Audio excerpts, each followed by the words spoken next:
So here's tonight's Bible bedtime story. It's about a tall tower. And it's about, I don't want to spoil it for you. Let me read it. When the world was new, all people spoke the same language. They had one word that meant hello. They had one word for hungry. They had one word for tired. They could talk to each other and they could understand each other. That's really important, isn't it? Because sometimes people don't understand each other. Sometimes they don't understand what they're saying. They don't understand the actual words. But sometimes even when you use words, people don't get what you're saying. You know, sometimes you say, I'm hungry, and you mean you want a snack. Sometimes you say, I'm hungry, and it means I want 1,400 hamburgers and a whole hill of French fries with lots and lots of ketchup on top, and well, you get the idea.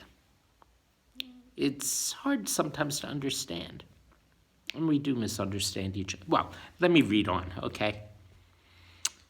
One day, while the people were all talking, they got an idea.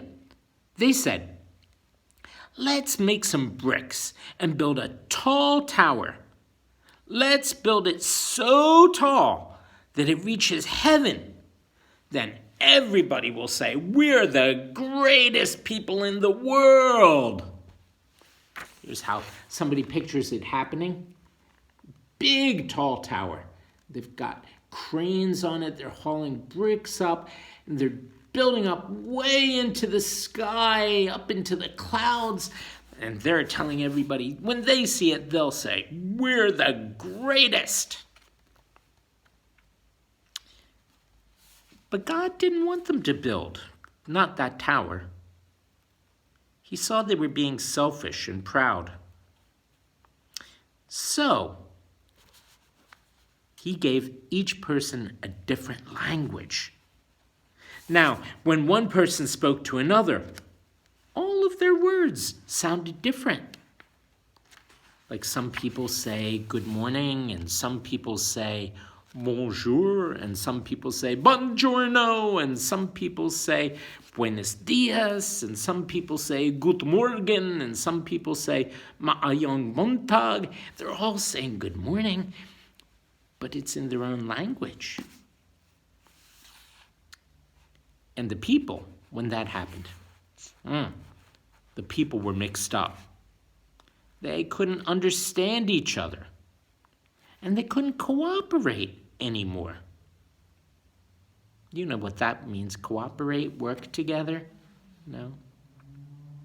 So they stopped building their tower. They called the unfinished tower Babel, because God confused their language there. Babel, babel, babel. Babel, babel, babel. Babel, babel. And you know what? Sometimes we don't understand what's said to us. Sometimes we don't, sometimes our parents don't understand what we're trying to say. Sometimes we can cooperate with our brothers and sisters. Sometimes we fight with our friends. And things get kind of babbly then, don't they? Babble, babble, babble, babble. But God always knows exactly what we mean. And that's good to know. And helps us to let other people know and helps them understand us. And sometimes it takes some time. But he doesn't kind of leave it there. So I'll say good night. I'll say gute Nacht. I'll say schlaf wohl. I'll say dormez bien. I'll say que duerme bien. I'll say sweet dreams. Good night, everybody.